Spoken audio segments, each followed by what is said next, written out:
کہیے ہم سب داعی بنیں گے انشاءاللہ. نیت کریے نا, ہاتھ اٹھائیے نا. طاقت نہیں ہے کیا؟ کمزور ہے رامپور والے. نمبر 1. آگے دیکھیے, عنوان کو یاد رکھیے گا, دینی, دعوتی, تبلیغی, اصلاحی. قرآن کہتا ہے وَعَمِلَ صَالِحًا. ایک کام دعوتیہ, دوسرا کام کیا ہے؟ عمل صالح کرے, نیکی کرے, بھلائی کرے, اچھا کام کرے. کیا مطلب؟ کون بولی نہیں, کون اچھا کام کرے؟ بولو بابا. جو دعوت دے لوگوں کو.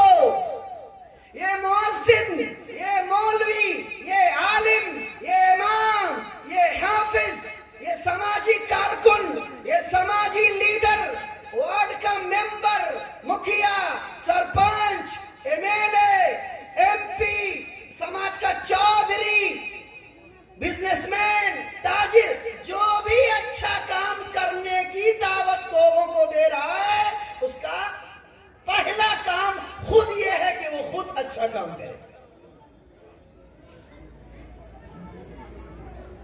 وہ نیک کام کرے. مثلا میں کہوں کہ چوری حرام ہے تو میری ذمہ داری اولین یہ ہے کہ میں چوری نہ کروں. میں کہوں کہ جھوٹ بولنا گناہ ہے, میں جھوٹ نہ بولوں. میں کہوں کہ سچ بولنا واجب ہے, مسلمانوں سچ بولو, تو میں بھی سچ بولوں. اور میں کہوں کہ ٹیپ ٹاپ نہیں کرنا چاہیے, تو میری بھی ذمہ داری ہے کہ مرقات العلوم میں جو پنڈال لگے وہ بھی ٹیپ ٹاپ سے خالی ہو.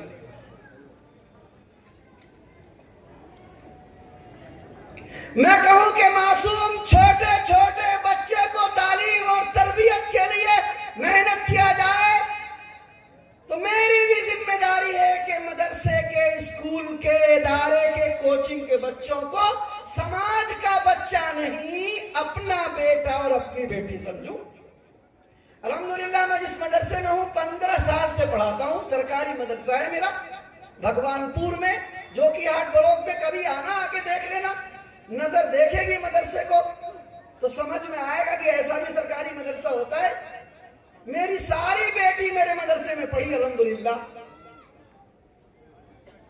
کبھی بھی میری اپنی زندگی میں مدرسے کے کلاس میں نے اپنی بیٹی کو اپنے بستر پر, اپنے گدے پر نہیں بٹھایا, تاکہ سامنے والی بیٹی یا سامنے والا بیٹا یہ نہیں سمجھے کہ وہ مفتی صاحب کا بچہ ہے اور یہ گاؤں کے بچے ان کے یہاں پڑھنے کے لیے آئے. اگر ایک ڈانٹ گاؤں کے بچے کو دیا تو 5 ڈانٹ اپنے بچے کو دیا, تاکہ بچے یہ سمجھیں کہ غلطی میں سب کے لیے سزا برابر ہے. طالب علمانہ وقار اور احترام کا اگر ہم اسٹیج سے آپ کو دعوت دیں, تو میرے ذمہ بھی واجب ہے کہ ہم بحیثیت معلم, بحیثیت ناظم, بحیثیت استاذ مدرسے کی تعلیمی نظام, چندے کا نظام کو باوقار بنائیں, چھچھورا پن کا مظاہرہ نہ کریں. ہم ایسے کوالٹی والے بچے کو بنائیں, پڑھائیں کہ سماج دیکھے تو اسے حقیر نہ سمجھے, بلکہ پیار کے ساتھ بچے کے سر پہ ہاتھ رکھے کہ یہ بچہ مرقات العلوم کا, اصلاح المسلمین کا, رحمانیہ ننکار کا خوبصورت پودا ہے, بڑھے گا تو پھل دے گا. ہمارے کسی عمل سے مدرسے کی, انتظامیہ کی, مدرسے کے سسٹم کی, طلباء کے وقار کی بے عزتی اور توہین نہ ہونے پائے. وَعَمِلَ صَالِحًا, داعی کی ذمہ داری ہے کہ جس بات کی دعوت دے خود اس پہ عمل کرے. کہیے ہم بھی انشاءاللہ عمل کریں گے. میرا اور آپ کا کام دوسرا یہ ہے. نمبر 3, وَقَالَ إِنَّنِي مِنَ الْمُسْلِمِينَ, اور وہ یہ کہے کہ بے شک میں مسلمانوں میں سے ہوں. مسلمانوں میں سے ہوں کہے, بعض لوگ اپنے آپ کو مسلمان کہلانے میں ہچکچاتے ہیں.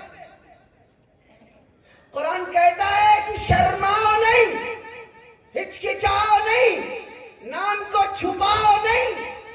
قال کہے اننی بے شک میں من المسلمین مسلمانوں کی جماعت میں سے ہوں, مسلمانوں کا حصہ ہوں, میں بھی مسلمان ہوں. فخر سے کہے کہ مسلمان. کہیے رامپور کے جلسے والوں کو بے شک کہیے الحمدللہ ہم مسلمان ہیں. کہیے ارے بولو یار, ارے لاج کی بات ہے کیا؟ ارے الحمدللہ ہم مسلمان ہیں. کہیے ارے کہیے یار الحمدللہ ہم مسلمان. قرآن کی آیت ہے, مفتی اظہر کے باپ کے گھر کی مولی نہیں ہے یہ. قال اننی من المسلمین. دیکھیے بعض الفاظ میں روب ہوتا ہے. رمضان آ رہا ہے, اگر ایک بندہ چوک پہ چوراہے پہ آپ سے الجھ جائے اور آپ کو اندازہ لگے کہ شاید میرے مذہب کا نہیں ہے, اور اس بیچارے کو پتا نہیں ہو کہ یہ مسلمان ہے اور رمضان کا روزہ ہے, اگر اس سامنے والے ہندو بھائی کو یہ کہہ دیجئے کہ آپ مجھ سے بحث کر رہے ہو, مجھ سے تکرار کر رہے ہو, میں مسلمان ہوں, تو سامنے والا ہندو بھائی آپ کا احترام کرے گا کہ یہ کہہ رہا ہے مسلمان ہوں, اس کا مطلب یہ ہے کہ رمضان ہے, یہ روزہ رکھا ہے, اس کا احترام کرنا چاہیے. کیوں بھائی, ہے نا صحیح؟ قال اننی من المسلمین. تو اس سے بات سمجھ میں آئی کہ چھپاؤ نہیں, اپنے نام کو چھپاؤ نہیں. ڈاکٹر صاحب لمبا لمبا نام لکھتے ہیں, انجینئر صاحب اپنے القاب لکھتے ہیں, پروفیسر صاحب ایکس پروفیسر بھی لکھتے ہیں فلاں کالج کے, فلاں یونیورسٹی کے. تو ہمارا سب سے بڑا ٹائٹل مسلمان. اننی من المسلمین, کیا مسلمان. ظاہر سی بات ہے کہ جب ہم مسلمان ہیں تو مسلمان کا معنی یہ ہے کہ اسلام کے ماننے والے ہیں. اسلام کے ماننے والے کا معنی یہ نہیں ہے کہ صرف جمعہ گوشت کھاؤ. مسلمان کا معنی یہ نہیں ہے کہ جمعہ مسجد میں جاؤ نماز پڑھنے کے لیے. مسلمان کا معنی یہ نہیں ہے کہ داڑھی عجب طریقے کی کٹنگ کروا کر کے جمعہ کے دن رمضان کے مہینے میں جمعۃ الوداع میں اور آگے چلیے تو عید کے دن خوبصورتی کے ساتھ رات میں فجر کی نماز کے بعد سیونگ کر کے چکا چک اس نائی کو جتنی کریم لگا سکو, گال کو جتنا چاہتے ہو, جتنا گال کے اندر کا کیل محاسا نکالو, عید کی دوگانے کی نماز پڑھنے جا رہے ہیں, گال کو چکچکیا بنا دو. بے وقوف کہیں کا, بے شرم کہیں کا, بے غیرت مسلمان. تم اللہ کے دربار 30 دن 1 مہینے کا روزہ رکھے, رات کو تراویح پڑھ کے مصلی پہ 20 رکعت سجدے پہ سجدہ کر کے دن بھر بھوکے پیاسے رہ کے خواہشات نفسانی پہ قبضہ جمع کر کے پیاس کی شدت, بھوک کی شدت کو برداشت کر کے 30 دن روزے رکھے. آج دوگانے کی نماز کربلا کے میدان میں بس اسٹینڈ پہ رامپور کا مسلمان ایک ساتھ اتنے بڑے فیلڈ پہ ادا کرنے کے لیے جا رہا ہے. بولو مسلمانوں, چہرے کو, بشرے کو, شکل کو, شباہت کو اللہ کے دربار میں, احکم الحاکمین کے دربار میں, شہنشاہ اعظم کے دربار میں لے کے جا رہا ہے, تو ایسا چہرہ بنا کے جانا چاہیے کہ کتا اور چوہا بلی والا چہرہ بنا کے جانا. لوگ کہتے ہیں کہ مفتی صاحب چہرے پہ داڑھی نہیں تو کیا ہوا, دل بڑا اچھا ہے. دل بڑا اچھا ہے, چہرے سے کچھ نہیں ہوتا, دل سے ہوتا ہے. تو ٹھیک ہے, دل سے بڑا اچھا ہے. اس مسجد میں جو امام آئے گا درمندہ امام کو تراویح پڑھانے کے لیے آگے بڑھنے دیجیے. آپ جمعہ کی مسجد کے اندر پینٹ شرٹ پہنا دیجیے مفتی مہتاب کو, کہیے کہ چلو تم جمعہ پڑھاؤ. داڑھی مڈالو مفتی مہتاب, نعوذ باللہ. ارے چہرے سے کیا ہوتا ہے, داڑھی سے ہوتا ہے. آپ کہیے گا چھی چھی ایسا امام پینٹ شرٹ والا داڑھی کاٹنے والا، یہ تو دور کی بات ہے، ہم تو یہاں تک کہتے ہیں، ابھی جلسوں میں کئی جگہ کہا میں نے کہ مصلی تو یہ بھی چیک کرتا ہے کہ امام کی بھابھی کی بہن، امام کی بھابھی کی بہن بھی اگر گھر میں دکان کرتی ہے اور کسٹمر آتا ہے تو مصلی چیک کرتا ہے، کہتا ہے کہ اس کے گھرانے کی عورت بے پردہ ہو کے دکان پہ سودا بھیجتی ہے، امام صاحب کے پیچھے نماز ہوگی کہ نہیں ہوگی؟ مطلب بیوی بھی نہیں ہے، بہن بھی نہیں ہے، ماں بھی نہیں ہے، بھابھی کی بہن ہے، تو وہ چھوڑے گا کہ پینٹ والا دڑمنڈا امام کو نماز پڑھانے دے؟ آپ اگر اس امام کو امامت کے منصب پہ، امامت کے محراب و مصلی پہ اگر آپ ان سے تراویح نہیں پڑھنا چاہتے، 5 وقت کی نماز نہیں پڑھنا چاہتے، جمعہ کی تقریر اور جمعہ کا خطبہ نہیں سننا چاہتے، عیدین کی نماز نہیں سننا چاہتے، تو اگر وہ مسلمان ہے تو تم بھی مسلمان ہو، بولو تمہارے چہرے پہ بھی داڑھی رہنی چاہیے کہ نہیں رہنی چاہیے، تمہارے میں بھی حیا ہونی چاہیے کہ نہیں ہونی چاہیے، تمہارے گھرانے کی عورتوں میں بھی حیا ہونی چاہیے کہ نہیں ہونی چاہیے؟ پینٹ شرٹ جائز ہے، پہننا حلال ہے، ڈھیلا ڈھالا کپڑا ہو تو پہننے میں گناہ نہیں ہے، لیکن علماء کا لباس نہیں ہے، تم کو بھی علماء کا لباس پہننا چاہیے کہ نہیں پہننا چاہیے؟ وقال اننی من المسلمین، کہے کہ بے شک میں مسلمانوں میں سے ہوں۔ تو مسلمان ہونا عزت کی بات ہے، شان کی بات ہے، فخر کی بات ہے۔ حضرت عمر فاروق رضی اللہ عنہ فرمایا کرتے تھے انا نحن ارذل قوم قد اعزنا اللہ بالاسلام۔ توجہ کے ساتھ نوجوانوں سننا، بڑی محبت کے ساتھ اپنے دل کا درد آپ کے دل میں اتارنا چاہتا ہوں۔ خدا میری بات میں خلوص کی توفیق عطا فرمائے اور آپ کے کانوں کو اللہ مخلص بنائے کہ سن کے عمل کا جذبہ عطا فرمائے۔ حضرت عمر فاروق رضی اللہ عنہ امیر المومنین فرمایا کرتے تھے انا نحن ارذل قوم، ہم تو بڑے ہی کمزور لوگ تھے، ہم تو بڑے ہی ذلیل لوگ تھے، کمزور لوگ تھے، بدو تھے، دیہاتی تھے، بکری چرانے والے، پہاڑ پہ رہنے والے، کھیتوں کھلیان میں کام کرنے والے، لکڑیاں کاٹ کے بازار میں بیچنے والے، اونٹ چرانے والے، کھجور کی گٹھلیاں جمع کر کے مارکیٹ میں بیچنے والے لوگ تھے۔ ہم تو ذلیل تھے، کمزور تھے، شہنشاہوں کے یہاں ہمارا کوئی ویلو نہیں تھا، کوئی عزت نہیں تھی۔ کفار مکہ کے قریش ہم سب کو ذلیل کرنے کے لیے، حرکت کرنے کے لیے سب کچھ کیا کرتے تھے۔ ہمارے جو ساتھی اسلام قبول کرتے تھے انہیں مارتے تھے، پیٹتے تھے، پتھروں کی برسات برساتے تھے، دھوپ میں چھاؤں کے بجائے دھوپ میں پتھریلی ریگستانی بالو اور پتھر کے اوپر لٹا کر کے کہتے تھے کیوں مسلمان بنے، پھرو مسلمانی سے، اسلام سے، آؤ اپنے آباء و اجداد کے دین کی طرف۔ انا نحن ارذل قوم، بے شک ہم تو ذلیل قوم تھے۔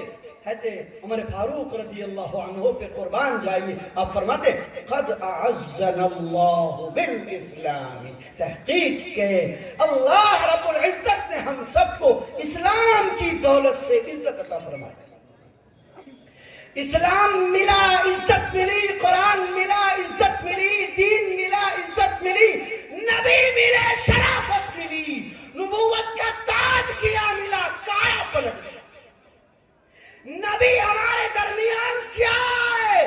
مکہ و مدینہ نے دنیا کی قیادت کا فریضہ انجام دے دیا۔ نبی ہمارے بیچ کیا ہے؟ نبوت کا تاج کیا ہمارے محمد عربی مصطفیٰ صلی اللہ علیہ وسلم کو ملا کہ سارا عالم اسلام کے حلقے سے آج خوش ہو گیا۔ قد اعزنا اللہ بالاسلام، اسلام کا جھنڈا ہاتھ میں ملا، عزت و شرافت کے تاج پہنا۔ مسلمانوں، تمہاری عزت دولت سے نہیں، تمہاری عزت پیسے سے نہیں، تمہاری عزت چمچماتی کاروں میں نہیں، تمہاری عزت شاندار اور خوبصورت ڈیکوریشن والی بلڈنگوں اور محلوں میں نہیں, تمہاری عزت خوب بڑی سے بڑی بزنس اور کاروبار میں نہیں ہے. ہونا چاہیے, کاروباری بنو, تاجر بنو, ترقی کرو, خوب آؤ, لیکن دل میں یہ بات رہے کہ یہ عزتوں کے سامان نہیں ہے, یہ دو لقمہ کھا کے بانٹ کے چلے جانے کے لیے زندہ رہنے کے یہ اسباب ہیں. اصل سامان تو ہمارا دین, مذہب اسلام ہے جو ہمیں عطا ہوا, ہم کو اس کو لے کے پلے باندھ کے قبر میں جانا. قد عزنا اللہ بالاسلام. بزرگوں, دوستو, بھائیوں, بات کو مختصر کر رہا ہوں, 25 منٹ ہو چکے ہیں, صرف 5 منٹ میں اپنی بات کو میں اور مزید سمیٹنے کی کوشش کرتا ہوں. 5 منٹ اناؤنسر صاحب سے اور مہتاب بھائی سے آپ سے لیتے ہوئے یہ کہتا ہوں, 2 حدیث ابھی ہمارے سابق خطیب صاحب نے پڑھی تھی کہ اللہ کے رسول نے فرمایا کہ میں معلم بنا کر بھیجا گیا. ہم سب اس نبی کے ماننے والے ہیں جو تعلیم لے کر کے آئے تھے, تعلیم کی تحریک لے کر کے آئے تھے. اس لیے آپ کی ذمہ داری بنتی ہے کہ پڑھیے, آگے بڑھیے, لوگوں کو بڑھائیے. تعلیم اور تعلیم کو اپنی زندگی کا مقصد بنائیے. جو کچھ پڑھائیے خوب پڑھائیے اور محنت کے ساتھ پڑھائیے. ایسی تعلیم ہو جو نفع بخش ہو, مفید ہو, قوم اور ملت کے لیے ہو. اور تعلیم کو حقیر مت سمجھیے. ڈاکٹر اور انجینئر اور پروفیسر, مولوی, حافظ, قاری کو حقیر نہ سمجھے. اور مولوی اور حافظ اور قاری تو ڈاکٹر, انجینئر, پروفیسر صاحب کو حقیر سمجھتے ہی نہیں, اپنے سروں کا تاج سمجھتے ہیں اسے. اس لیے دوسری بات آپ حضرات سے یہ ہے کہ تجارت میں بھی آپ کوشش کیجئے, آگے بڑھنے کی کوشش کیجئے. ماشاءاللہ آپ کا چوک آباد ہے, بغل میں آپ کا بلاک ہے, ماشاءاللہ آپ حضرات محنت کوششیں کر رہے ہیں. حلال رزق کی کوشش کیجئے, تجارت کو فروغ دیجئے, اصول تجارت علماء سے سیکھیے, سنت نبوی سے معلومات کیجئے. آپ کے شب و روز سے اما خدیجہ الکبریٰ کے ساتھ جو آپ نے تجارت کی ہے, اس تجارت کے ان اصولوں کو اپنائیے اور عمل کرنے کی کوشش کیجئے. اور اخیر میں اللہ کے رسول نے جو چھوٹی سی حدیث پڑھی تھی کہ آپ تکمیل اخلاق کے لیے دنیا میں تشریف لائے تھے. آج مسلمانوں سے بہت تیزی کے ساتھ اخلاق اور ڈسپلین رخصت ہوتا چلا جا رہا ہے. چھوٹے بڑے کا ادب نہیں کرتے, بڑے چھوٹوں پہ شفقت کا مظاہرہ نہیں کرتے. ہر طرف سے کمی اور کوتاہیاں اور بے اعتدالیاں اور افراط و تفریط ہے. ہم کو اور آپ کو مہاجرین کے ساتھ حضرات انصار صحابہ کرام نے جس جذبے کے ساتھ تعاون اور تناصر کا معاملہ کیا تھا, ہم بھی آپس میں ایک دوسرے کو کوپریٹ کریں. آپ جانتے ہیں ایک اسرائیلی مفکر, یہودی مفکر سے جب پوچھا گیا کہ تم آج دنیا میں اتنے بڑے سپر پاور ہو, دندنا رہے ہو, پوری دنیا کی مہارت کے نکیل تمہارے ہاتھ کے اندر ہے, اس ترقی کا اور اس آگے بڑھنے کا اور دنیا پہ حکمرانی کرنے کا راز کیا ہے. تو کہنے لگا, وہ عیسائی اور اسرائیلی اور یہودی مفکر کہنے لگا کہ میں ایک راز کی بات بتانا چاہتا ہوں. کان کھولو, دل کھول کے کان کھولو تو میں بتانا چاہتا ہوں. 3 بات ہے جس کی وجہ سے ترقی ہے. نمبر 1 تعلیم, نمبر 2 تجارت, نمبر 3 آپس میں ایک دوسرے کے ساتھ تعاون, کوپریٹ, تناصر, ہمدردی اور محبت. تو اس بندے نے پوچھا کہ آپ نے یہ 3 باتیں کہاں سے پائیں؟ تو پھر کہنے لگا کہ دل کھولو اور کان کھول کے سنو, تمہارے پیارے حبیب حضرت محمد مصطفیٰ صلی اللہ علیہ وسلم کے شب و روز آپ کی زندگی سے ہم نے سیکھا, ہم نے اسے پلے باندھا اور ہم آگے بڑھتے چلے گئے. تو مسلمانوں, آؤ ہم اور آپ آج یہ طے کریں کہ یہ تینوں کام بھی کریں گے, تعلیم بھی, تجارت بھی, ایک دوسرے کو کوپریٹ کرنے کا جذبہ بھی. ٹانگ کھینچنے کی عادت سب سے زیادہ مسلمان میں, حسد سب سے زیادہ مسلمان میں, نفرت سب سے زیادہ مسلمان میں. کوئی آگے بڑھتا ہے, پیچھے والا ٹانگ اور پیر کھینچ کے نیچے گزارنا چاہتا ہے. ایک عورت میرے پاس آئی, کہنے لگی کہ مفتی صاحب میرے پاس, ہمارے گھر میں 5 بیٹیاں ہیں اور سب سے چھوٹی بیٹی کی عمر 15 سال ہے. ہم نے کہا شادی کیوں نہیں کراتے؟ تو کہنے لگی کہ مفتی صاحب 10 سال سے رشتے آ رہے ہیں, جو بھی رشتہ آتا ہے سب سے پہلے میرا خاندان، میرا پڑوسی اس رشتے میں گھنٹی لگا دیتا ہے اور شادی کینسل ہو جاتی ہے، رخصت ہو جاتی ہے۔ یہ حسد ہے، یہ عداوت ہے، یہ نفرت ہے۔ اللہ ہم سب کو کہنے سننے سے زیادہ عمل کی توفیق نصیب فرمائے۔ اس خوبصورت جلسے کے انعقاد پر آپ سب کو ایک مرتبہ پھر مبارکباد، مدرسے کے روح رواں کو اور بھائی مہتاب کاظم صاحب کو۔ آپ بڑے خوش نصیب ہیں کہ ہم سب کے قائد اور ہم سب کے محسن مربی اور امارت شریعہ پھلواری شریف پٹنہ کے نائب ناظم حضرت مولانا مفتی سہراب عالم صاحب ندوی دامت برکاتہم العالیہ یہاں تشریف رکھتے ہیں۔ ہم سب دعا فرمائیں اللہ حضرت والا کو لمبی عمر دے، صحت و سلامتی دے، خوش و خرم رکھے۔ آپ جہاں دیدہ، جہاں بینا، صاحب علم، صاحب فضل و کمال، صاحب بصارت، صاحب بصیرت، قوت گویائی، قوت قلم، قوت فکر اور قوت عزم و عمل سے مالا مال ہمارے ضلع ارریہ اور بہار اور ملک کی نمائندگی کرنے والے مجاہد جلیل، فاضل نبیل اور عالم ربانی ہیں۔ خدا نے آپ کو بے پناہ صلاحیتوں سے نوازا ہے۔ آپ ان قیمتی ہیروں کی قدر کیجئے اور ان کے ساتھ مقامی علماء سے جڑ کے رہیے، مل کے رہیے، پیار اور محبت کے ساتھ بات کیجئے۔ اللہ مجھے اور آپ کو ہم سب کو کہنے سننے سے زیادہ عمل کی توفیق نصیب فرمائے۔ وآخر دعوانا الحمدللہ۔